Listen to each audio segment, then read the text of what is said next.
Hello, my dear YouTube family, and welcome back to my YouTube channel. My name is Arun Bashpi, and I'm a mathematics mentor.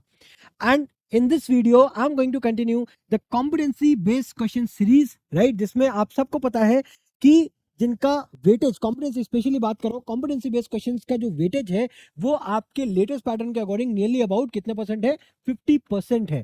ठीक है, तो आज basically ये हमारा competency based question series का ये है पार्ट 28 जहां पे हम लोग ट्रिग्नोमेट्रिक चैप्टर से 3 ऐसे इंपॉर्टेंट क्वेश्चन डिस्कस करेंगे, राइट, जिनका आना आपके एग्जाम्स में 100% है। अब देखो, पहला क्वेश्चन तो ये हो गया, ठीक है, दूसरा क्वेश्चन है आपका ये, ठीक है, और तीसरा क्वेश्चन है हमारा ये। तो एक एक करके तीनों क्वेश्चंस को हम लोग सॉल्व करने की कोशिश करते हैं। अब देखो, अब अगर पहले क्वेश्चन की बात करें तो यहाँ पे क्या लिखा है, sin x plus cos x बराबर में 2, then find the value of sin to the power of 19x plus cos to the power of 20x। ठीक है, अब देखो, जितने भी पावर वाले क्वेश्चन होते हैं ना, ये देखने में तो बहुत डरावने लगते हैं, लेकिन लिटरली बताऊं ना, अगर इसको आप अभी जब हम लोग सॉल्व करेंगे तब आप इसको देखना, ये होते बहुत इजी हैं। जितने भी क्वेश्चन आपको देखने में जितने ज्यादा टफ लगते हैं ना, अंदर से उतने ही ज्यादा इजी होते हैं अगर आपको बेसिक्स क्लियर है। ठीक है, बेसिक्स अगर आपका क्लियर है तो आप टफ से टफ क्वेश्चन भी आप इजीली उसको क्रैक कर सकते हो। ठीक है, हम लोग हमेशा क्या करते हैं ना, हमेशा हम लोग टफ क्वेश्चंस के पीछे भागते हैं कि भाई वो क्वेश्चन सॉल्व कर लेंगे तो हमारा सारी चीजें क्लियर हो जाएगी। नहीं भाई, पहले स्टार्ट करो बेसिक्स से। जितना ज्यादा आपका स्ट्रांग होगा ना बेसिक्स, उतना ही ज्यादा क्लैरिटी से आपको डिफिकल्ट कॉन्सेप्ट अच्छे से लाइक दिमाग में आपको चिपकेंगे। ठीक है, ये बात हमेशा याद रखना। अब देखो, अब जैसे इस क्वेश्चन में क्या गिवन है, sin x plus cos x बराबर 2, sin x, ठीक है, sine x plus of cosec x बराबर में 2 गिवन है। ठीक है, अब कॉसेक एक्स जो होता है या फिर साइन एक्स, देखिए ये दोनों किसके रेसिप्रोकल होते हैं, आपस में एक दूसरे के रेसिप्रोकल है ना। तो अगर मैं कॉसेक एक्स की जगह पे अगर मैं साइन एक्स लिख दूं तो क्या यहाँ पे मैं 1/sin x लिख सकता हूँ? बिल्कुल लिख सकता हूँ, बराबर में हो गया 2, है ना। अब अगर इसको आप क्रॉस मल्टीप्लाई करो यानी कि एलसीएम लो तो यहाँ पे आप क्या लिख सकते हो, sine square x plus of 1 upon में साइन एक्स, ठीक है, बराबर में क्या हो जाएगा 2, ये लिख सकते हैं। फिर उसके बाद अगर आप साइन एक्स को इधर मल्टीप्लाई करो तो यहाँ पे क्या sine square x plus of 1 बराबर में 2 साइन एक्स लिख सकते हैं।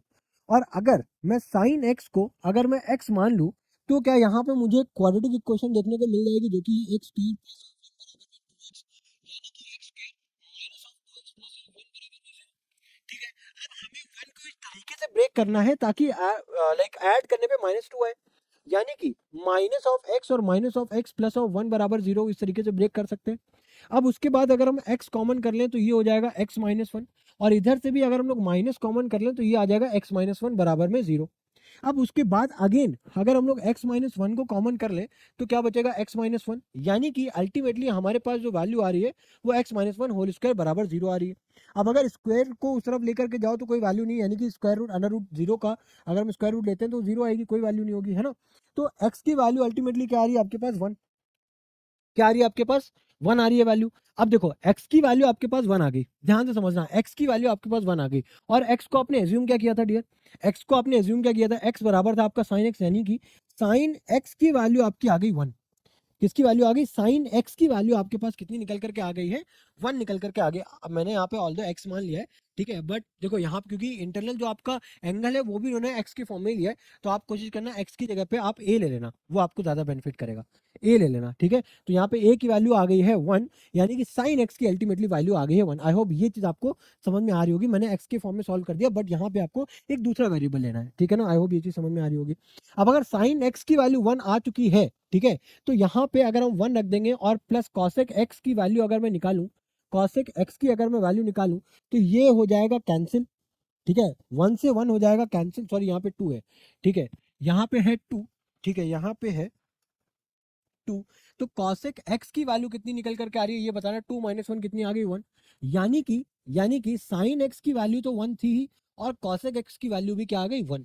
ठीक है, अब अगर देखो, अब ध्यान से समझना, साइन एक्स की वैल्यू 1 है और 1 की पावर हो गया 19 और इधर भी 1 की पावर हो गया 20। तो भाई साहब, अब 1 की पावर कुछ भी करो हमारे पास 1 ही होता है ना, ये हमें पता है, बेसिक चीज है। अब यहाँ पे भी 1 हो जाएगा तो 1 + 1 कितना आ गया हमारे पास, 2 आ गया। तो 2 is the final answer for this question. I hope ये क्वेश्चन बहुत ही शानदार तरीके से आपको समझ में आ चुका होगा। ठीक है, अब नेक्स्ट क्वेश्चन अगर देखें तो नेक्स्ट क्वेश्चन क्या है, show that tan to the power of 4 theta plus tan square theta बराबर में sec to the power of 4 theta minus sec square theta.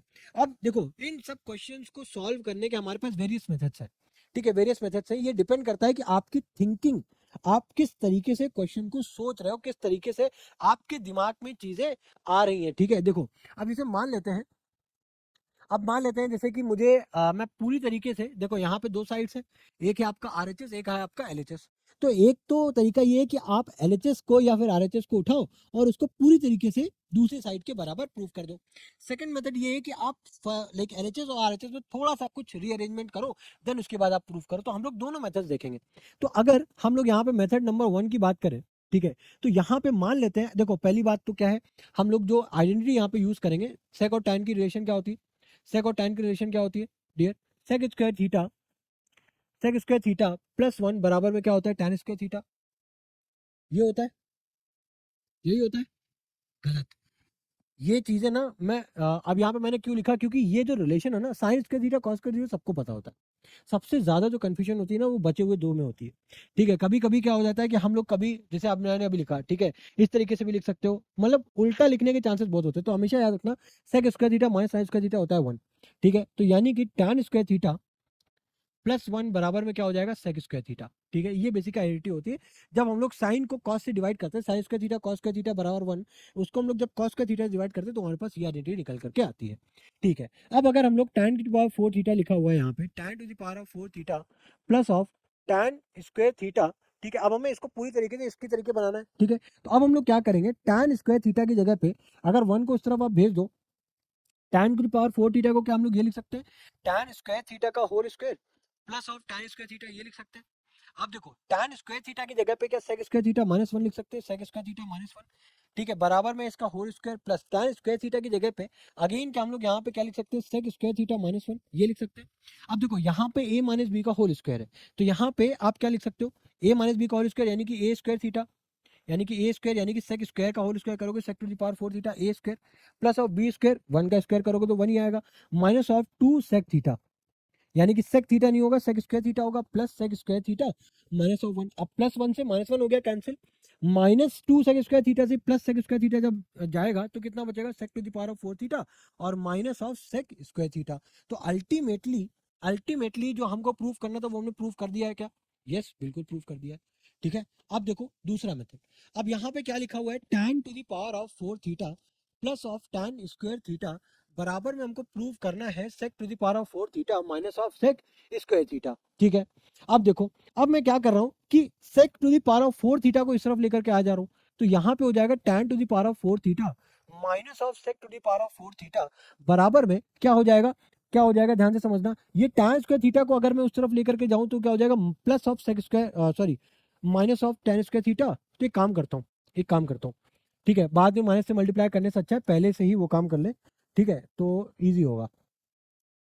अब क्या करें, क्या करना क्या है उसके लिए, हम लोग tan स्क्वायर थीटा को उस तरफ लेकर के जा रहे हैं, यानी कि sec to the power of 4 theta minus of tan to the power of 4 theta. ठीक है, और इस ध्यान से समझना, tan to the power of tan square theta इधर लिखा हुआ है ऑलरेडी, tan स्क्वायर थीटा इधर ऑलरेडी लिखा हुआ है, तो इधर लेकर के आएंगे तो ये क्या हो जाएगा, plus of sec square theta. I hope ये चीज आपको बहुत ही अच्छे तरीके से समझ में आ चुकी होगी कि किस तरीके से हम लोगों ने एक दूसरे टर्म्स को आपस में ट्रांसपोज किया है। ठीक है, अब देखो, अब यहाँ पे अगर देखोगे तो sec to the power of 4 theta को हम लोग sec स्क्वायर थीटा का होल स्क्वायर लिख सकते हैं और tan to the power of 4 theta को tan स्क्वायर थीटा की पावर स्क्वायर कर सकते हैं, बराबर में लिखा हो जाएगा, लिखा जाएगा tan square theta plus of sec square theta. ये तो हमें प्रूव करना है, आप लिखो चाहे बार बार मत लिखो, कोई जरूरी नहीं है। अब देखो यहाँ पे ए स्क्वायर माइनस बी स्क्वायर का फॉर्मूला लगा सकते हैं क्या, तो क्या ये हो जाएगा हमारे पास sec square theta minus of tan square theta, यानी कि a माइनस बी। ठीक है, और ये हो जाएगा a प्लस बी, यानी कि sec square theta plus of tan square theta, है ना। अब sec square theta minus of tan square theta again हम लोगों ने पढ़ा था वो क्या होता है, 1 के बराबर, तो यानी कि हमारे पास क्या आ गया, sec square theta plus of tan square theta. ठीक है, वही चीज तो यहाँ पे लिखी हुई थी, तो देखो हम लोगों ने फिर से एलएचएस और आरएचएस को एक दूसरे को आसान तरीके से आपस में बराबर कर दिया। तो आई होप ये क्वेश्चन भी आपको बहुत ही शानदार तरीके से आपको समझ में आ चुका होगा। ठीक है, तो मूव ऑन करते हैं अपने लास्ट क्वेश्चन पे। ठीक है, अब इस क्वेश्चन में देखो क्या गिवन है, if sin theta minus cos theta equals to 0 then find the value of sin to the power of 4 theta plus cos to the power of 4 theta. अब देखो, अब यहाँ पे क्या करना है, ध्यान से समझना। ठीक है, अब देखो यहाँ पे sin थीटा क्या गिवन है, sin थीटा, थोड़ा सा पेन की ना विड्थ बढ़ा लेते हैं। ठीक है, ये दे देते हैं। क्या लिखा है, sin theta minus of cos theta बराबर में 0। अब कॉस थीटा को अगर आप उस तरफ लेकर के जाओगे तो ये क्या हो जाएगा, साइन थीटा बराबर में कॉस थीटा। ठीक है, ये चीज आ रही है समझ में, ये चीज आ रही है। अब एक चीज मुझे बताओ, साइन थीटा और कॉस थीटा ये जो लिखा हुआ है इसका मतलब क्या है? कोई भी दो ट्रिग्नोमेट्रिक रेशियो कब बराबर होंगे? जब उनका एंगल बराबर होगा। और साइन थीटा और कॉस थीटा आपस में कब बराबर होते हैं? कौन से एंगल पे बराबर होते हैं? तो वो एंगल है आपका, वो एंगल है आपका 45 डिग्री। कितना है आपका? 45 डिग्री। ठीक है, यानी कि यहां से हम लोग ये बोल सकते हैं कि थीटा की जो वैल्यू आएगी वो आपकी 45 डिग्री आएगी। ये चीज क्या यहाँ से आपको क्लियर हो रही है? ये चीज आपको क्या यहाँ से क्लियर हो रही है?